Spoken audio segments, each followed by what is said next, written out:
He didn't ask if I was okay. He asked who dared to touch me. I remember that night in fragments, like broken reflections in a rain-soaked window, the kind you can't piece back together without cutting yourself on the edges. And maybe that's the point. Maybe some nights aren't meant to be understood, only survived, because by the time it was over, nothing in my life felt like mine anymore. Not even my own choices, not even my silence. But I'm getting ahead of myself. Because it didn't start like that. It never does. It started with something small. Something ordinary, the kind of night that should have disappeared into memory without leaving a mark. I was halfway through a double shift at a downtown restaurant, the kind with dim lights and overpriced wine, my feet aching inside cheap black flats, my apron dusted with flour and exhaustion. I remember glancing at the clock, 10:42 p.m., counting how many minutes until I could go home, until I could peel off the smell of fried food and pretend I was living a different life, one where I wasn't. Constantly tired, constantly behind, constantly trying to stay invisible. But invisibility doesn't work when the wrong people decide to notice you. The air shifted before anything even happened. I felt it, like pressure building before a storm. Voices got quieter, laughter thinned out. And then there was that sound. A glass tipping, not shattering, just enough to make heads turn, just enough to break the rhythm of the room. I should have stayed in the kitchen. I should have kept my head down. But I didn't. I stepped out because that's what you do when you're working. You move toward problems, not away from them. And that's when I saw him. Not the man who would change everything. Not yet. But the situation that would bring him into my life. A table near the back. Tension coiled tight between three men who didn't belong in a place like this. Their suits too sharp. Their eyes too still. Like they weren't here to eat.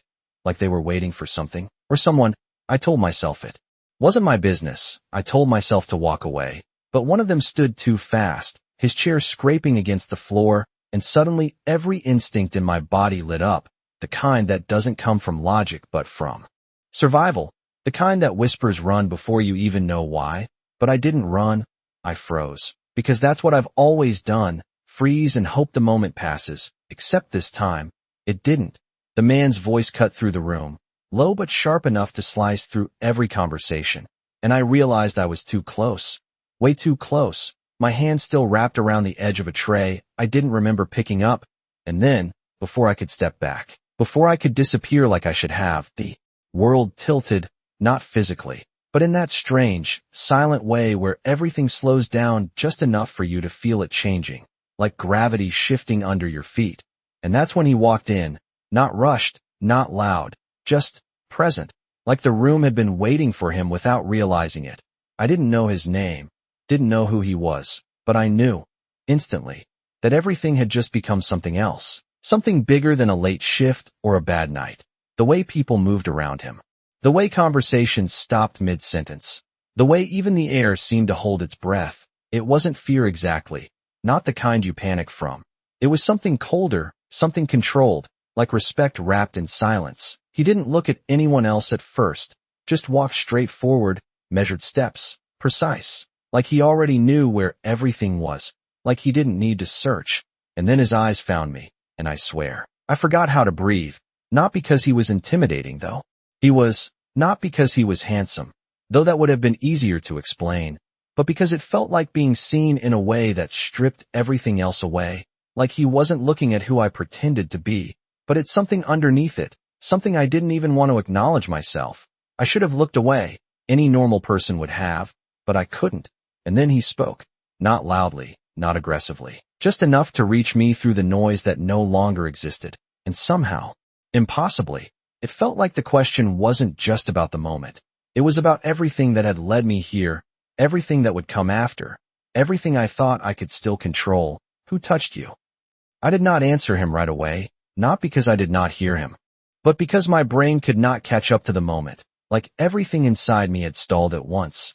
His words echoing in a space that suddenly felt too quiet, too focused, too aware of me standing there with a tray I was still gripping too tightly, my fingers trembling just enough to betray me.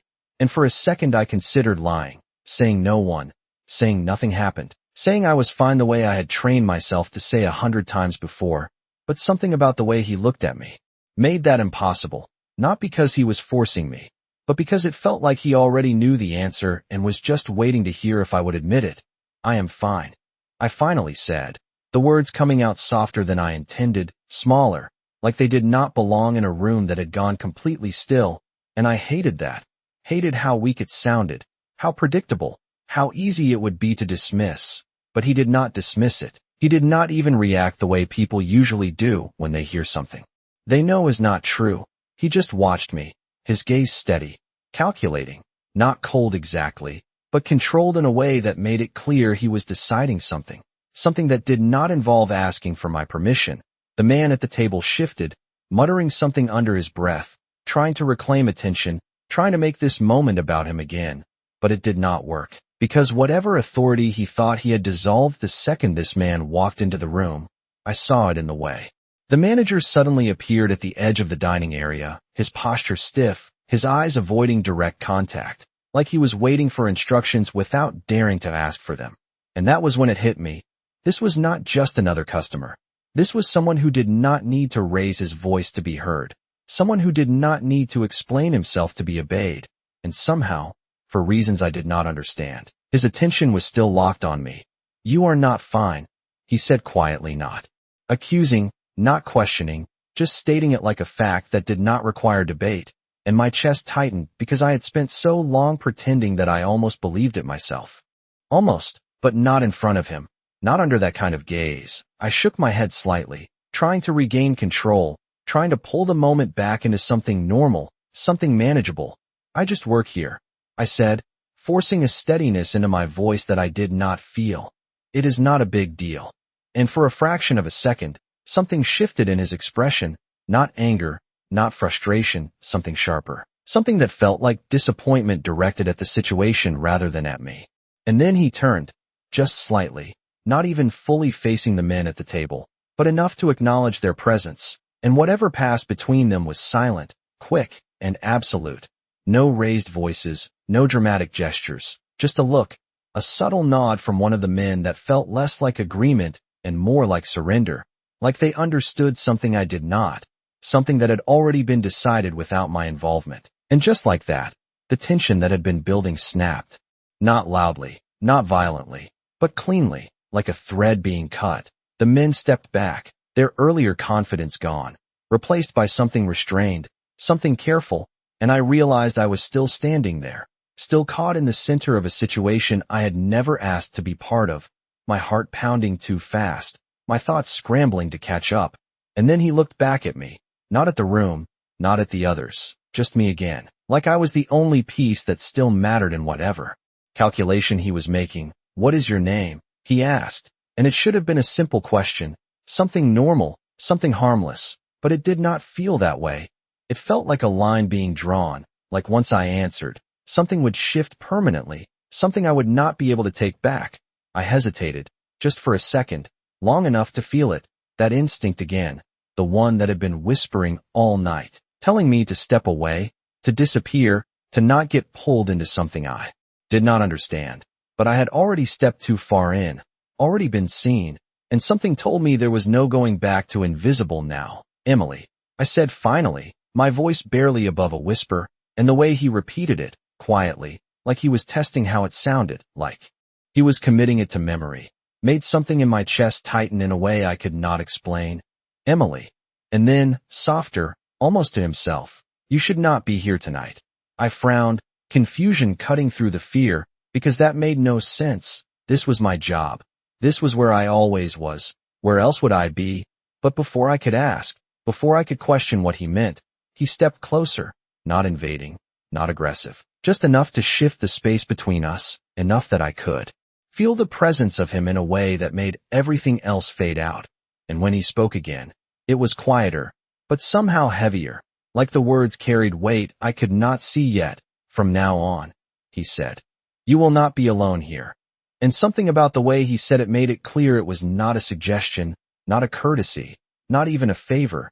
It was a decision, one that had already been made, one that did not require my agreement. And I should have refused. I should have said no, should have insisted that I did not need help, that I could take care of myself the way I always had. But the truth sat heavy in my chest, undeniable and uncomfortable, Because for the first time that night, despite everything that felt wrong, everything that felt out of control, I felt something else too. Something quieter, something more dangerous. I felt safe, and that scared me more than anything else. I should have said no right then. I should have stepped back, forced a polite smile, told him thank you, but I could handle myself. Because that is what I had always done, handle things on my own, survive quietly, keep my head down and my life small enough that nothing could reach in and rearrange it. But instead I stood there, staring at him like the ground beneath me had shifted and I was still trying to find my balance. And the worst part was not the fear, not even the uncertainty, it was the way part of me did not want to step away, the way something inside me leaned toward him instead of pulling back. And I hated that. I hated how quickly that feeling appeared, how unfamiliar it was, how dangerous it felt, because nothing in my life had ever come without a cost. And something told me this would be no different. The room slowly came back to life around us. Conversations resuming in low murmurs, glasses clinking again, but it all sounded distant, like I was hearing it through water, because my focus was still locked on him, on the way he moved, the way he carried himself like he owned not just the space but the outcome of everything happening inside it. And then, just as suddenly as he had appeared, he stepped back, not leaving, not turning away completely, but creating just enough distance to let reality breathe again. "Finish your shift," he said, his tone calm, almost casual, like we were discussing something normal, something ordinary, but there was nothing ordinary about the way he said it, because it did not feel like a suggestion. It felt like a boundary, like he was allowing me to return to my routine, while quietly deciding that routine would no longer belong entirely to me. I blinked, caught off guard by the simplicity of it. By the way, he was not trying to pull me away, not dragging me into something dramatic or overwhelming, just letting me stand there with the weight of his words settling slowly into place. "I always do," I replied before I could stop myself, a hint of defiance slipping through, small but real, because I needed something to hold on to, some piece of control. And for a brief moment, his expression changed again, not softer exactly, but sharper in a different way, like he recognized that resistance and did not mind it, maybe even expected it. "Good," he said, and there was something in that single word that felt like approval, like I had just passed a test I did not know I was taking. And then he turned, finally, fully this time, and walked toward the exit, the space parting for him again without question, without hesitation, and I watched him go, my breath uneven, my mind racing, trying to catch up to what had just happened, to understand why it felt like something had been set in motion that I could not see yet. The manager appeared beside me almost instantly, his voice too careful, too measured.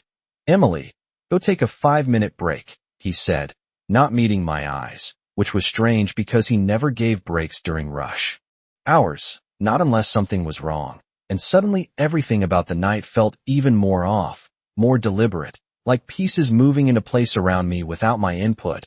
"I am fine," I said automatically, echoing the same lie I had given earlier, but he shook his head slightly, still not looking directly at me. "Just go," he insisted quietly, and that was when I noticed it. 2 men I had never seen before standing near the entrance, not in uniform, not staff, but watching, not the room, not the customers, me, their attention subtle but unmistakable, and a chill ran through me because I understood, not fully, not completely, but enough to know this was not random. This was connected to him, to what he had said, to that quiet decision he had made without asking me. I set the tray down slowly, my hands no longer steady, and moved toward the back hallway, the familiar path to the staff room feeling different somehow, narrower, heavier, like I was walking deeper into something instead of stepping away from it. I pushed the door open and leaned against the wall the second it closed behind me, my heart pounding in a way that made it hard to think, hard to breathe. I should have felt relieved. The situation was over. Nothing had escalated. Nothing had gone wrong in a way I could clearly point to. And yet everything felt wrong. Everything felt changed, because his words kept echoing in my head. "From now on you will not be alone here." And the more I thought about it, the more I realized what that actually meant. It was not protection the way people usually offer it, temporary, conditional, something you can accept or decline. This felt permanent, like a line had been drawn around me that I did not create and could not easily step outside of. I closed my eyes for a second, trying to steady myself, trying to remind myself that I was still me, still Emily, still someone who could walk away from things that did not feel right. But even as I told myself that, doubt crept in, quiet and persistent, because the truth was, I had seen the way people reacted to him, the way the room had shifted, the way control seemed to follow him without effort, and I could not ignore the question forming in the back of my mind. Not anymore, not after tonight. What happens when the person who decides to protect you is also the one you cannot refuse? And as I opened my eyes again, staring at my reflection in the small, cracked mirror on the wall, I realized something that made my chest tighten in a way I could not explain. This was not over, not even close. This was just the moment everything started. I stayed in that small staff room longer than I should have, longer than a normal 5-minute break, because stepping back out felt like stepping into something I did not understand yet, something that had already begun moving around me without my permission, and I needed a moment, just a moment, to convince myself that I still had control, that this was still my life. But even as I told myself that, the silence in the room felt different, heavier, like it was pressing in instead of giving me space. And when I finally pushed myself off the wall and walked back out, nothing looked the same. Not really. Everything was still in its place, the tables, the lights, the low hum of conversations, but I could feel it. The shift, subtle but undeniable, like I had crossed an invisible line and there was no clear way back.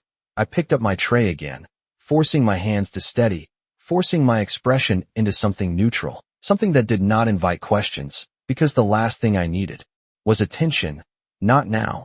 Not when I could feel eyes on me, even when I could not see them directly. I moved through the room on instinct, muscle memory carrying me from table to table, refilling glasses, taking orders, nodding at conversations I barely heard. But every few seconds, I caught it, that quiet awareness, that sense that I was not alone in the way I had always been before, and it was not comforting, not entirely. It was something else, something more complicated, because protection should feel simple. It should feel like relief. But this felt like being watched, like being accounted for, like my movements were no longer just mine, and I hated that I could not tell if that made me safer or just different. I passed by the front of the restaurant, and my eyes flickered, just for a second, toward the entrance. And they were still there, the two men from before, positioned casually, like they belonged, like they had always been part of the place, but I knew they had not. And the moment one of them glanced in my direction, not obvious, not lingering, just enough to acknowledge, my stomach tightened because I understood now. This was not temporary. This was not a reaction to a single moment. This was intentional, structured, decided, and I had not agreed to any of it. Emily. A voice pulled me back, sharp and impatient, and I turned to see my manager watching me with a look I could not quite read, not irritation, not concern, something more careful than usual, like he was measuring his words before speaking. Table 7 has been waiting, he added, but his tone lacked its usual edge, and that alone told me everything I needed to know. Something had changed for him too, something about how he saw me, or maybe how he thought he was supposed to see me now, and I nodded quickly, moving toward the table, trying to focus, trying to ground myself in something normal, something routine. But even as I did, I could not shake the feeling that the rules had shifted, not the written ones, not the obvious ones, but the invisible ones that actually mattered, the ones that determined who had power and who did not, who could be ignored and who could not. And somehow, without asking, without warning, I had been moved from one side of that line to the other. The rest of my shift passed in a blur. Not because anything dramatic happened, but because everything felt just slightly off, like the world had tilted a few degrees, and I was the only one trying to adjust to it. People were quieter around me, more polite, more aware, and even the customers who usually complained about everything seemed to hold back, like they sensed something they could not explain. And by the time the clock finally hit midnight, I felt more exhausted than I had at the start of the night, not physically, but mentally, like I had been holding something heavy without realizing it. I clocked out quickly, avoiding unnecessary conversations, grabbing my bag from the back and heading toward the exit before I could second-guess myself. I just needed to go home, to step outside this space and remind myself that the rest of my life still existed, that I was not trapped inside whatever had started here tonight. But the moment I pushed the door open and stepped out into the cool night air, that illusion cracked, because they were there, not just one, not just passing by, but waiting, the same two men, positioned near the sidewalk, their presence calm, controlled, like they had nowhere else to be, like they had been expecting me, and my steps faltered before I could stop myself, my grip tightening on the strap of my bag, my mind racing through possibilities, through explanations, through ways to walk past them like this was normal, like I was not aware of what this meant. But one of them stepped forward just enough to close the distance, not blocking me, not threatening, just present. "Miss Carter," he said, his voice respectful, measured, and that made it worse somehow, because it confirmed everything I had been trying to deny. This was not coincidence. This was not temporary.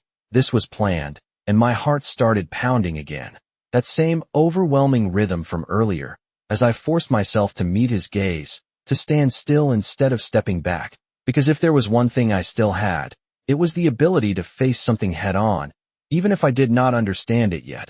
"I can get home on my own," I said, my voice steadier than I felt, clinging to that small piece of independence like it was something I could still protect. But the man did not argue, did not insist. He simply inclined his head slightly, as if acknowledging my words while quietly disregarding them at the same time. "Of course," he replied, calm, polite, and completely unmoved. "We are here to make sure you do." And something in my chest tightened, not fear exactly, not anger, something more complicated, because in that moment, standing under the dim streetlight with the city humming softly around me, I realized the truth I had been trying to avoid all night. This was not about a single act of help. This was not about a moment that would pass.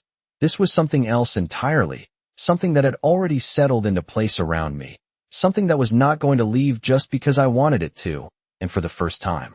Since this all started, I understood the real question I should have been asking, not why he saved me, but what it would cost me now that he had.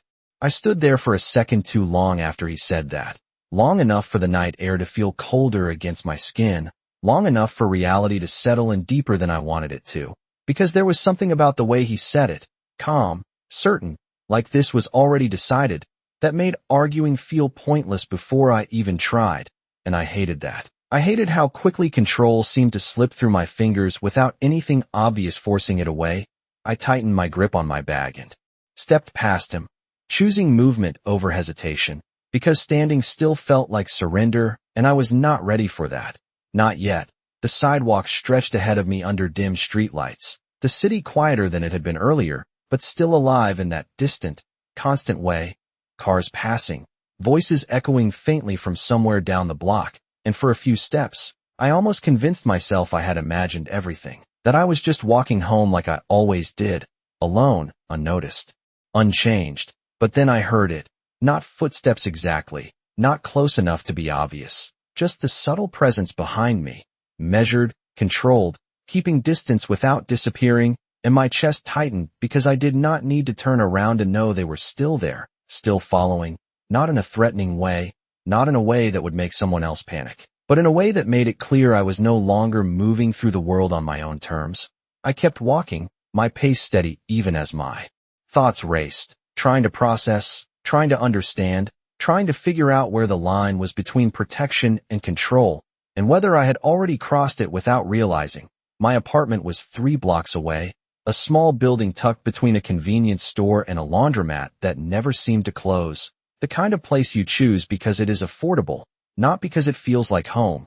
And as I reached the corner, I hesitated for just a second, my eyes flickering to the reflection in a dark storefront window, and there they were, not right behind me, not crowding my space, just present enough to remind me they were not going anywhere. And something inside me shifted then, something sharper than fear, something closer to frustration, because this was my life, my routine, my space, and I refused to feel like a stranger inside it. I turned around before I could second-guess myself, my voice steadier than I expected when I spoke. "You do not need to follow me," I said, meeting his eyes directly, forcing myself not to look away, not to shrink back the way I might have earlier, and for a brief moment, something flickered in his expression, not surprise exactly, but recognition, like he had been waiting to see if I would say that, if I would push back instead of quietly accepting it. "We are not following you," he replied calmly, and I almost laughed at that, not because it was funny, but because it was so clearly not true, so carefully worded to sound reasonable while still maintaining control. "Then what do you call this?" I asked, gesturing slightly, not dramatic, just enough to acknowledge the situation without escalating it. And he considered me for a second before answering, his tone unchanged, steady, respectful. "We are ensuring that you arrive home safely." And there it was again, that same phrasing, that same calm certainty, like the outcome mattered more than my opinion about how it was achieved, and I exhaled slowly, trying to keep my frustration from turning into something less controlled, because reacting emotionally would not change anything. It would not make them leave. It would not undo what had already been set in motion. "I have been getting home safely for years," I said, quieter now, more to myself than to him. But he heard it anyway, of course he did, and for a moment, neither of us spoke, the silence stretching just long enough to feel intentional, before he gave a small nod, not dismissive, not condescending, just acknowledging the truth of what I said without offering to change anything because of it. And that was when I understood something I had been missing. This was not about what I needed. It was about what he had decided, what Adrian had decided, and the realization settled into my chest with a weight I could not ignore. I turned back around without another word and continued walking, my steps a little slower now, not because I was unsure, but because I was thinking, really thinking for the first time since this all started, about what it meant, about what came next, about whether this was something I could step away from or something that would follow me no matter what I chose. I reached my building and pulled my keys from my bag, the familiar motion grounding in a way nothing else had been tonight. And as I unlocked the door, I paused again, glancing back over my shoulder. The two men still there, still watching, still present, but not crossing the line into my space, not stepping closer, just waiting, like their job ended at the threshold and not a step beyond. And that detail mattered more than I expected, because it meant there were rules, boundaries, even if I did not understand them yet. I stepped inside quickly and closed the door behind me, the quiet of the hallway wrapping around me like a barrier, and for a second, just a second, I felt alone again, truly alone, but it did not last because, even as I leaned back against the door, my heart still racing, my mind still spinning, I knew, with a clarity that settled deep and refused to fade, that this was not over when I stepped inside. This was not something I could leave on the street outside. This had already followed me in, not physically, but in every way that mattered, in every thought, every question, every shift in the way I now saw my own life. And as I pushed myself away from the door and walked down the narrow hallway toward my apartment, one realization echoed louder than the rest. I was not just being protected, I was being claimed, and I had not decided yet if that was something I could accept or something I needed to fight. I did not sleep that night. Not really. I lay in bed staring at the ceiling, watching the faint glow of streetlights spill through the blinds in thin, uneven lines that shifted every time a car passed outside, and every time the light moved, my mind moved with it, circling the same thoughts over and over again like it was trying to find an answer that did not exist yet. Because nothing about what happened made sense in a way I could control. And that was the part that kept me awake. Not fear exactly, but the loss of predictability, the realization that something had entered my life that did not follow the rules I was used to. And no matter how many times I replayed the night in my head, I kept coming back to the same moment. The way he looked at me, the way he said my name, the way he made a decision that somehow reached into my life without asking for permission. And I hated that I could not just dismiss it, that I could not just decide it did not matter, because it did, more than I wanted it to. I finally gave up trying to sleep around 4 a.m. and sat up, pulling the blanket around my shoulders as if that could anchor me to something normal, something familiar. My apartment felt smaller than usual, quieter in a way that made every sound more noticeable. The hum of the refrigerator, the faint creak of the floor when I shifted my weight, the distant noise of the city waking up. And for the first time since I moved in, it did not feel entirely like mine. Not because anyone was inside it, but because I knew, somewhere beyond those walls, there were people who had already decided they were connected to me now. And that thought settled into my chest with a weight that was hard to ignore. I stood up eventually, moving through my routine on autopilot, making coffee that I barely tasted, getting dressed with more care than usual, even though nothing about my day should have required it.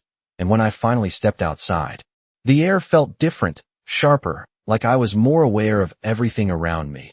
Every movement, every sound, every person passing by. I told myself I was being paranoid, that I was overthinking, that last night had been an isolated event that would fade with time. But that illusion lasted exactly 3 seconds, because as soon as I stepped onto the sidewalk, I saw them, not the same men from last night, but the same presence, the same quiet watchfulness positioned just far enough away to seem incidental and just close enough to feel intentional. And something inside me sank, not dramatically, not with panic, just a quiet, steady realization that this was not going away, not on its own. I kept walking. My pace controlled, refusing to let it show that I noticed, refusing to let it change how I moved. Because if I gave that up, if I let this redefine how I existed in my own life, then I had already lost something I might not get back.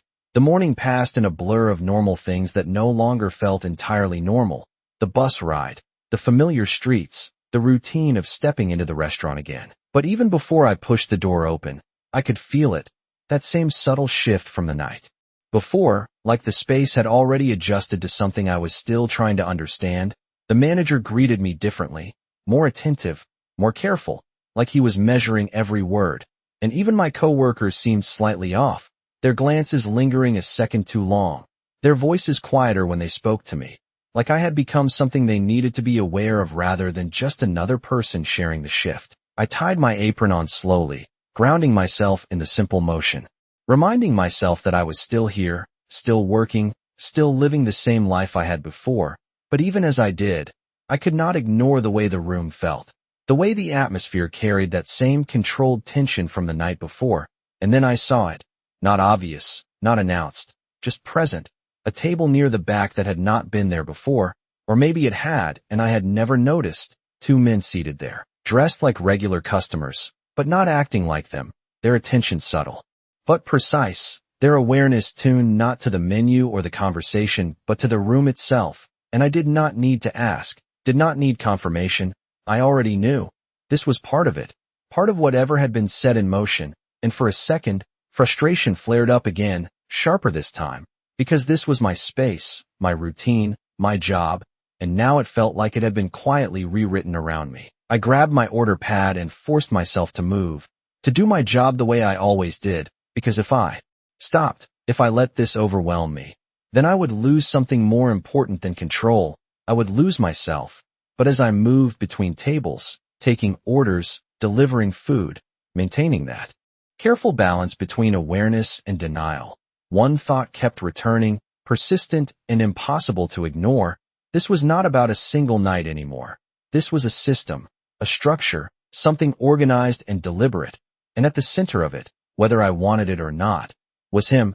And the question that had followed me since I stepped out of the restaurant last night returned with a clarity that made it impossible to push away. Not what he wanted, but why me? Because out of everyone in that room, out of everyone in this city, he had chosen me. And I did not yet know if that choice was a mistake I could escape from or something that would change everything whether I was ready or not. By noon, I realized something else had changed, not just the room, not just the people, but me, the way I moved, the way I thought, the way every decision now carried an extra layer of awareness that had not been there before, like I was constantly measuring the space around me, calculating invisible lines I could not see but somehow felt. And I told myself it was temporary, that I would adjust, that eventually this would fade into the background the way everything else in my life had. But deep down I knew that was not true, because this was not something that blended in. This was something that reshaped the edges of everything around it. I was refilling water at table 12 when it happened, not something dramatic, not something obvious, just a small moment that shifted everything again. The door opened, the sound barely noticeable over the low hum of conversation, but I felt it before I saw it, that same shift in the air, that same quiet pressure that made the room subtly rearrange itself without anyone saying a word, and I did not need to look to know who it was. My hand paused mid-motion, the water pitcher hovering over a glass as my breath caught for half a second, just long enough to confirm what I already knew. He was back, and the realization sent a ripple through me that I could not fully control, not fear, not exactly, something sharper, more focused, like anticipation wrapped in tension. I forced myself to finish what I was doing, to pour the water, to nod politely, to act like nothing had changed, because reacting would only make it worse, would only draw attention to something I was still trying to understand. But it was impossible to ignore the way the room responded, the way conversations softened, the way even the staff seemed to adjust their movements, more precise, more careful, like everyone was aware of a presence that did not need to announce itself to be felt.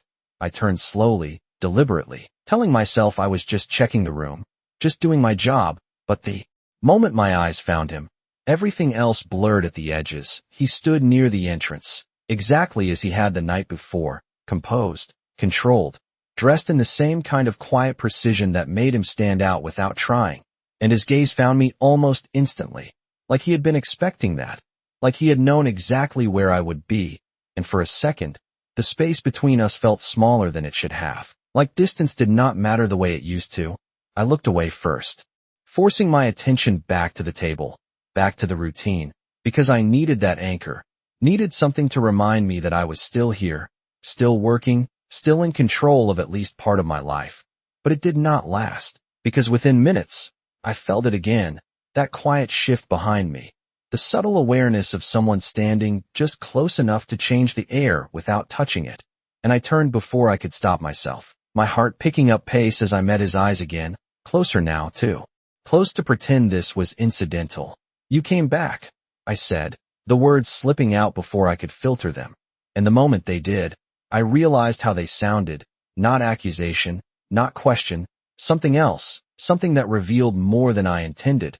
And for the briefest moment, something flickered in his expression, something almost like recognition, like he understood exactly what I meant even if I did not fully understand it myself. "I do not leave things unfinished," he replied, his voice low, steady, carrying just enough weight to settle into the space between us without disturbing anything else. And that answer should have been simple, should have been easy to dismiss, but it was not, because I knew, without him needing to explain, that he was not talking about the restaurant, not about the night before. He was talking about me, about whatever decision he had made the moment he stepped into my life, and the realization tightened something in my chest, because it meant this was not temporary. This was not a passing moment. This was something he intended to follow through on, something deliberate, something controlled. "I am not something that needs to be finished," I said quietly, the words coming out steadier than I felt. And for a second, the world seemed to hold its breath, not because of what I said, but because I had said it at all, because I had pushed back instead of stepping aside.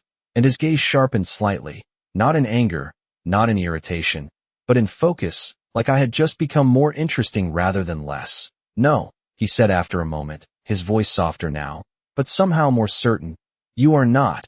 And I felt a flicker of relief at that, small and fragile. But it did not last, because he stepped closer, just enough to close the distance in a way that felt intentional, measured, and when he spoke again, the words settled into me in a way I could not ignore.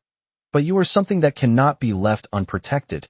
And there it was again, that same word, that same idea, repeated like it was the simplest truth in the world, like it did not need to be questioned, like it did not need my agreement to exist. And for a second, I did not know how to respond, because arguing felt useless, but accepting it felt like giving up something I was not ready to lose. And in that moment, standing there with the noise of the restaurant fading into the background, with his presence anchoring the space around me in a way I could not escape, I realized something that made everything feel heavier, more real, more permanent. This was no longer about what had happened. It was about what was going to happen next, and whether I was ready or not. I was already part of it. For a moment, I thought that was the end of it, that he would say what he needed to say and walk away again, leaving me with the same unanswered questions and that same quiet weight pressing against my thoughts. But he did not move, did not step back, did not release the space he had just taken, and that was when I realized something I had been avoiding until now. This was not about moments anymore. This was about presence, about the way he occupied a space and made everything else adjust around him without effort, including me. I exhaled slowly, trying to steady myself, trying to hold on to something that still felt like mine. You keep saying that, I said, my voice quieter now, but still holding its edge, protected like it is. Already decided. And his gaze did not waver, did not soften, but it did change, just slightly, like he was considering how much to say, how much I was ready to hear. It is, he answered simply, and that should have frustrated me more than it did, should have made me push back harder, but instead it settled into me in a way that felt disturbingly calm, like part of me had already started accepting the reality of it, even while the rest of me resisted. I shook my head, forcing that thought away.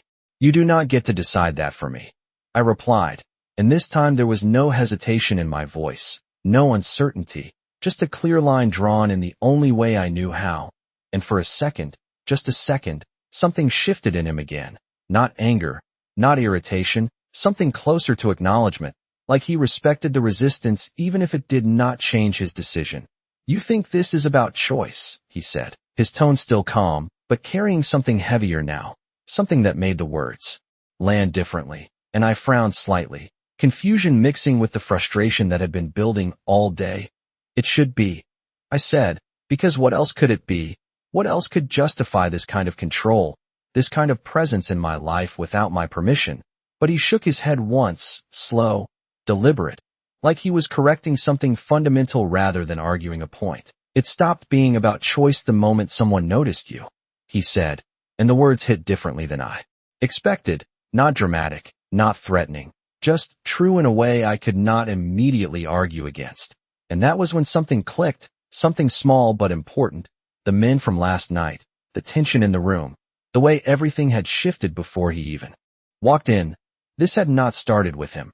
It had started before that, with something I had been too focused, too distracted, or maybe too used to ignoring to fully recognize. You are saying this is not about you, I said slowly, trying to piece it together, trying to understand the logic behind something that still felt out of my control, and for the first time since he had walked in, his expression changed in a way I could actually read, not softer, but clearer, more direct. No, he said. And there was no hesitation in it, no ambiguity. It is about you. And the way he said it made my chest tighten, because it felt like the truth had been sitting right in front of me this entire time, and I had been looking past it, trying to make it simpler than it was, trying to frame it as something I could reject or accept on my own terms.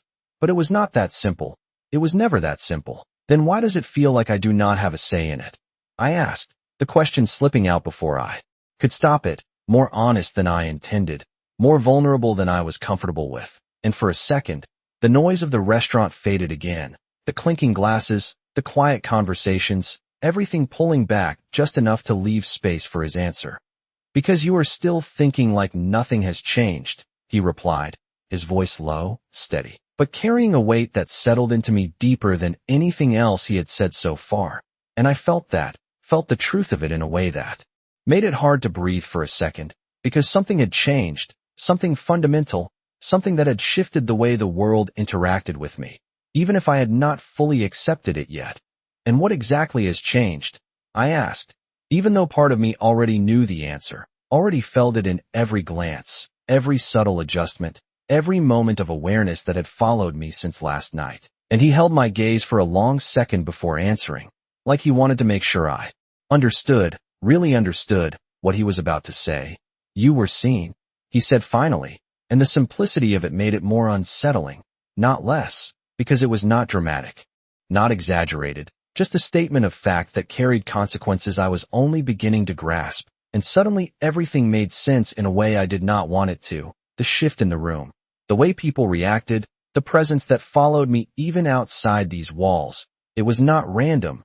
It was not temporary. It was a reaction to something I had stepped into without realizing, and now I could not step back out. And you think the solution is to control everything around me? I said, my voice quieter now, not because I was backing down, but because I was thinking, really thinking about what this meant. And for the first time, he did not answer immediately, did not respond with the same certainty as before. Instead, he studied me for a moment, like he was deciding how much truth I could handle, how much I needed to hear. And when he finally spoke, his voice was softer, but no less certain. No, he said, I think the solution is to make sure no one else gets the chance to decide your Fate before you do. And something about that, something in the way he said it, shifted the weight of everything just enough to make me pause. Because for the first time, it did not sound like control. It sounded like something else entirely, something more complicated, something I was not ready to name yet. And as I stood there, caught between resistance and something dangerously close to understanding, I realized the line I had been standing on since this all began was starting to blur, and I was not sure which side I was on anymore. The words stayed with me long after he said them, echoing in a way that made it impossible to return to the version of the night I had been trying to hold on to, the simple version, the one where this was just an interruption, just a moment that would pass if I waited long enough. But that version was gone now, replaced by something sharper, something that demanded I see it clearly whether I wanted to or not. I looked at him differently then, not just as the man who stepped in at the right moment, not just as the presence that shifted everything around him, but as someone who understood the rules of a world I had accidentally stepped into without realizing it. And that realization made everything feel heavier, more real. So what happens now? I asked, my voice quieter than before but steadier, because if I was already part of this, then I needed to understand it, not avoid it, not pretend it was not happening, but face it the only way I knew how, directly. And for a second, he did not answer, his gaze holding mine like he was measuring something I could not see, something that went beyond the question itself, like he was deciding how much truth I was ready for.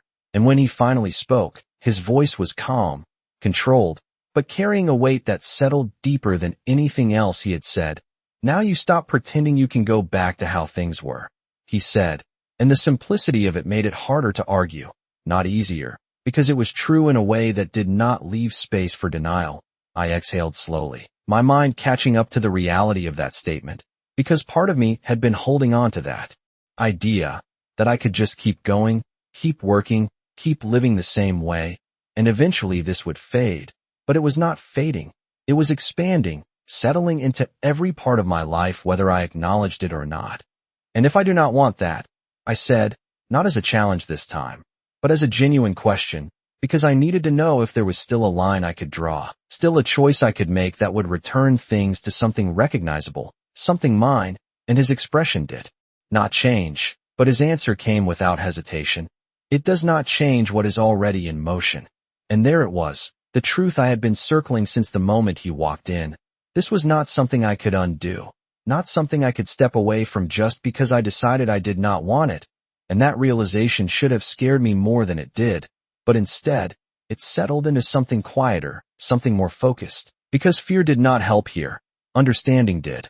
I nodded slightly. More to myself than to him. Letting that reality sink in. Letting it take shape in a way I could work with instead of fight blindly. And when I looked back at him, something in my expression must have changed, because his gaze sharpened just slightly, like he recognized it, like he saw the moment I stopped resisting the existence of the situation and started trying to understand it instead.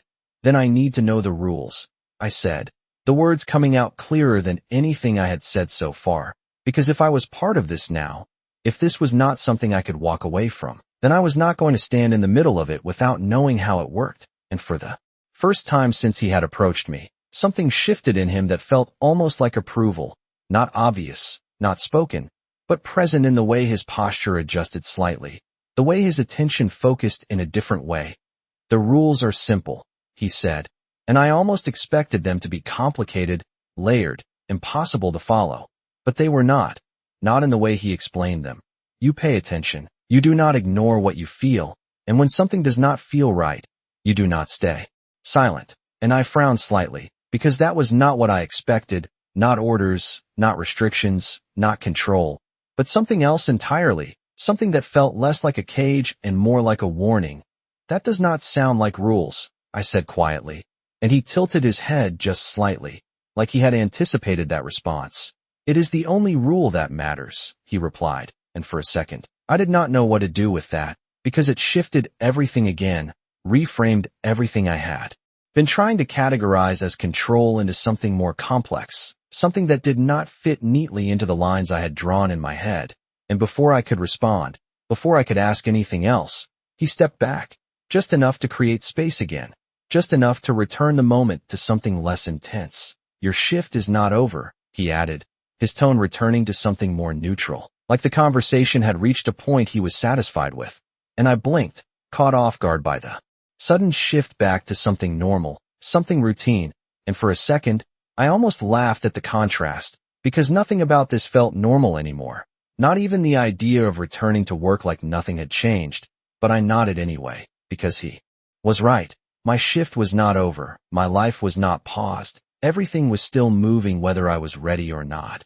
And as he turned and walked away again, the space adjusting around him just like before, I stood there for a moment longer, letting everything settle, letting the weight of what had just happened find its place. And for the first time since this all started, I felt something different, not fear, not confusion, something steadier, something more deliberate, because I understood now that this was not just something happening to me. This was something I was inside of, something I could learn, something I could navigate if I stopped trying to pretend it was not real. And as I picked up my tray again and stepped back into the rhythm of the restaurant, one thought stayed with me, clearer than anything else. He did not just step into my life that night. He changed the way I had to live it, and whether I liked it or not. I was already learning how.